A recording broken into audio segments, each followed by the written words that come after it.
महर्षि भृगु ने गुस्से में आकर भगवान विष्णु की छाती पर जोर से लात मार दी। छाती पर माता लक्ष्मी का वास होता है। इस अपमान से आहत होकर माता लक्ष्मी हमेशा के लिए वैकुंठ छोड़कर चली गईं और यहीं से शुरू होती है दुनिया के सबसे अमीर मंदिर तिरुपति बालाजी के बनने की कहानी। वैकुंठ छोड़ने के बाद माता लक्ष्मी सीधे पृथ्वी पर आ गईं। यहाँ दक्षिण में एक राजा थे, आकाश राजन। एक दिन जब राजा एक यज्ञ के लिए मिट्टी खोदने के लिए जमीन पर अपना कुदाल चलाते हैं, तभी जमीन फटती है और एक चमकता हुआ कमल का फूल बाहर आता है। उस फूल में एक नन्ही सी दिव्य बालिका थी। राजा ने उस बच्ची का नाम पद्मावती रखा और उसे अपनी राजकुमारी की तरह बड़े लाड़ प्यार से पाला।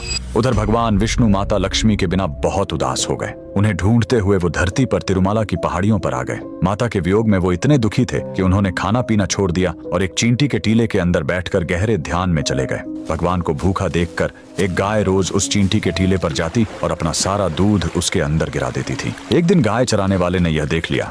उसे लगा कि गाय दूध बर्बाद कर रही है। गुस्से में आकर उसने गाय को मारने के लिए अपनी कुल्हाड़ी खींचकर पूरी ताकत से उसकी तरफ फेंक दी। उस बेजुबान गाय को बचाने के लिए भगवान विष्णु तुरंत उस टीले से बाहर निकलकर सामने आ गए और कुल्हाड़ी का वह भयानक वार अपने सिर पर ले लिया। घाव बहुत गहरा था, सिर से खून बहने लगा और उस जगह के बाल हमेशा के लिए झड़ गए। भगवान को दर्द में देखकर वहां मौजूद उनकी एक परम भक्त नीला देवी से रहा नहीं गया। उन्होंने बिना एक पल सोचे तुरंत अपने सबसे सुंदर और घने बाल काटे और भगवान के घाव पर लगा दिए। बाल तुरंत प्रभु के सिर से झुर गए। उनका यह बलिदान देखकर भगवान ने नीला देवी को वरदान दिया, कलयुग में जो भी भक्त मेरे दर्शन करने आएगा और अपने बालों का दान करेगा, उसका सारा अहंकार और पाप नष्ट हो जाएगा।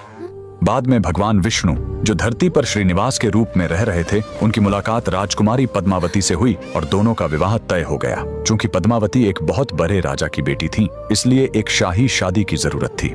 लेकिन प्रभु के पास धन नहीं था, इसलिए भगवान श्रीनिवास ने धन के देवता कुबेर से एक बहुत बड़ा कर्ज लिया। कुबेर ने शर्त रखी कि कल युग के अंत तक भगवान को यह कर्ज ब्याज समेत चुकाना होगा। आज भगवान तिरुपति बालाजी उसी कर्ज को चुका रहे हैं। मंदिर में भक्त जो करोड़ों का धन और सोना दान करते हैं, वो कुबेर का कर्ज चुकाने के लिए होता है, और जो महिलाएं और पुरुष अपना सिर मुंडवाते हैं, वो नीला देवी के बलिदान का सम्मान करने और अपना अहंकार भगवान के चरणों में छोड़ने के लिए ऐसा करते हैं। अगर आप भी भगवान बालाजी के भक्त हैं, कमेंट्स में लिखें गोविंदा गोविंदा।